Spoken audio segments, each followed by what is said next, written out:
दिसला पाहिजे म्हणून मग आता तेवढा घेतला आणि इथून 6.5 घेते मी आणि हा शेप देऊन घे पानाचा, बरोबर. म्हणजे हा आपला पान तयार होईल आणि याला आपल्याला लेस लावायची नंतर. मग आता तुम्हाला गळा उलटवताना हाच उलटवायचा आहे, दुसरा कोणताच नाही उलटवायचा. हा इथे ड्रॉ केला, टाकून घ्यायचा, आला का दोन्ही बाजूने सेम. हा याच्यावरती पण डार्क करून घ्यायचा.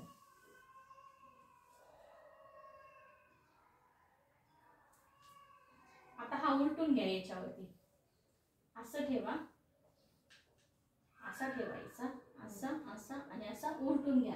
मधलं पण कट करू ना, मग हे कापून टाकायचं ना. मग मधलं कापून टाकाल, हे माझ्याकडे परत आणून द्या. हेच ठेवून हेच ठेवून आपल्याला दुसरं काढायचंय, म्हणजे तो मधला गळा काढायचा अजून आपल्याला, तो पण तयार करायचा आहे. हे खाली जाऊ द्या, असं काट येते. हे कळलं. आता मागच्या बाजूचं पण सांगून देते.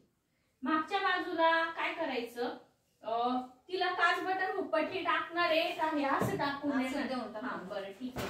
मग आता हे असं टाकायचंय ना, मग 2.5 इंचाची गळा रुंदी टाकायची. ते झालं की नंतरून 2.5 इंचाचा परत खाली गळा. डोक्यातून काढायला आणि घालायला जास्त होईल, 1 इंच घ्या. डोक्यातून काढायला आणि घालायला सोपं पाहिजे. कमीत कमी गळा आपला पाठीमागचा अंदाज घ्यायचा 5.5 इंचापर्यंत, त्याच्या खाली नाही जाऊ द्यायचं. आणि मग हे असं आणि हे असं शेप द्यायचा, म्हणजे हे उलटून घ्यायचे आपल्याला. हे पण मागच्या बाजूला आलं का.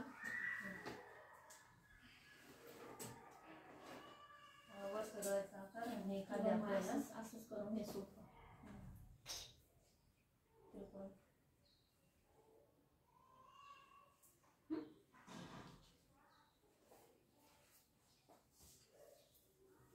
कळलं का. आता मग मी अशी शिलाई मारून, आता इथून अशी शिलाई मारा ना, इथून असं खाली जायचं. करू पूजा तो इथून खाली. हो का. इथून अशी शिलाई मारली ना, इथून खाली थोडस इथं जवळ आलं तरी चालेल.